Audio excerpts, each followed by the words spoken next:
Good morning friends. आज हम किस्मत किस्से कहानियाँ में आसाराम की बात करेंगे। आसाराम यह यूपी के कानपुर के पास किसी इलाके का रहने वाला था। सभी प्रकार के कामकाज करने के बाद में सभी में असफलता हाथ लगने पर वह सबसे सस्ते और जाने पहचाने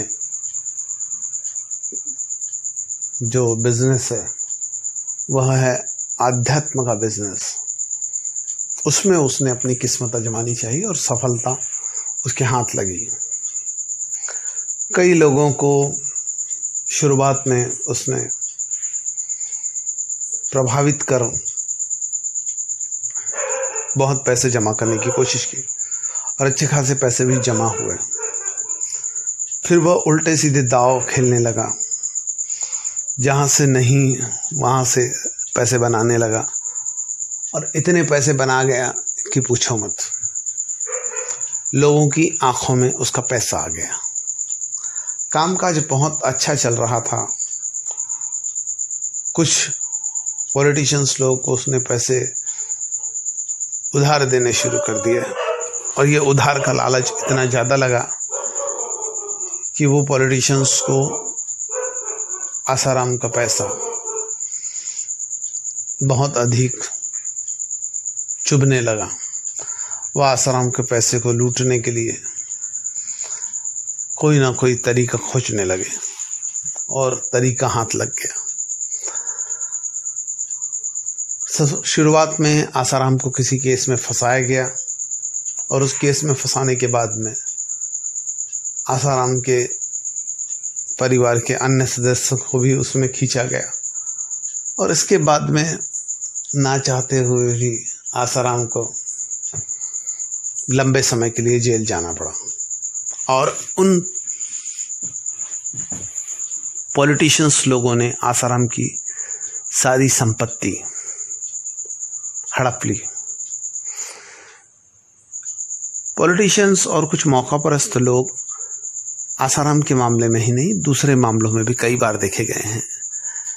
यह लोग किसी खास साधु सन्यासी को आसाराम की ही तरह आगे बढ़ाते हैं और फिर एक हद तक पहुंचने के बाद में जब उसके पास में बहुत सारा पैसा हो जाता तो वे उस साधु सन्यासी के उस पैसे को हड़प लेते हैं, उसको किसी झूठे केस में फंसाकर।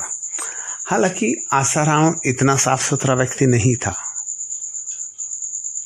पर उसे जिस केस में फंसाया गया था वह उस केस में उतने बुरे तरीके से नहीं लिप्त था जिस तरीके से उसको लिफ्ट किया गया था। परमानेंट जेल में रहे ऐसी कोई व्यवस्था की गई थी, ऐसा कुछ बुरा नहीं था। आसाराम की तरह और भी बाकी सारे लोग भारत के आध्यात्मिक व्यवसाय में हुए हैं।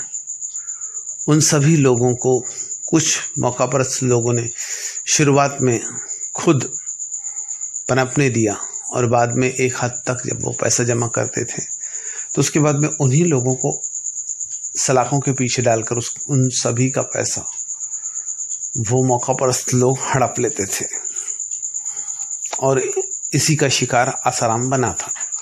महाभारत में एक कहावत है उस अमीर व्यक्ति के लिए जो बहुत अधिक पैसा कमाना चाहता है कि रेशम का कीड़ा अपने रेशम की वजह से मारा जाता है। आसाराम को भी अपने अमीर होने की कीमत चुकानी पड़ी। वह भी नाजायज तरीके से अमीर बने व्यक्ति आसाराम को कुछ राजनीतिज्ञ लोगों ने अपना उल्लू सीधा करने के लिए बलि का बकरा बना दिया। काश आसाराम ने मेरी बात मानी होती। आसाराम बहुत पहले शुरुआती दिनों में मुझे गोल्फ लिंक साउथ दिल्ली में मिलने आए थे।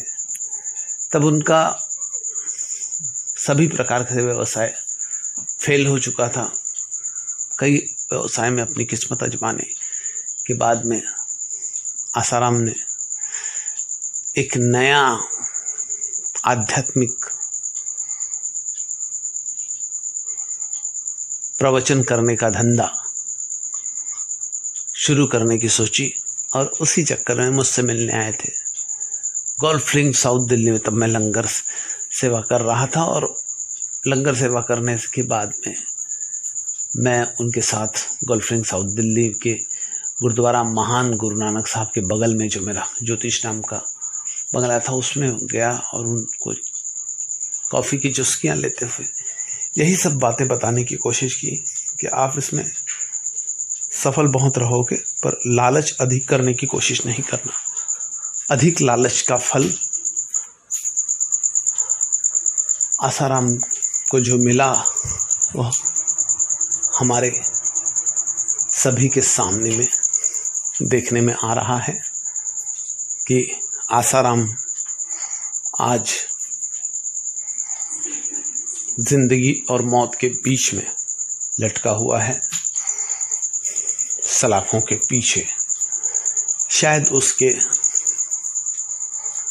आका लोग उसको सलाखों से बाहर नहीं आने देना चाहेंगे, क्योंकि ऐसा होने पर आसाराम की संपत्ति लूटने का उनका स्वप्न पूरा नहीं होगा।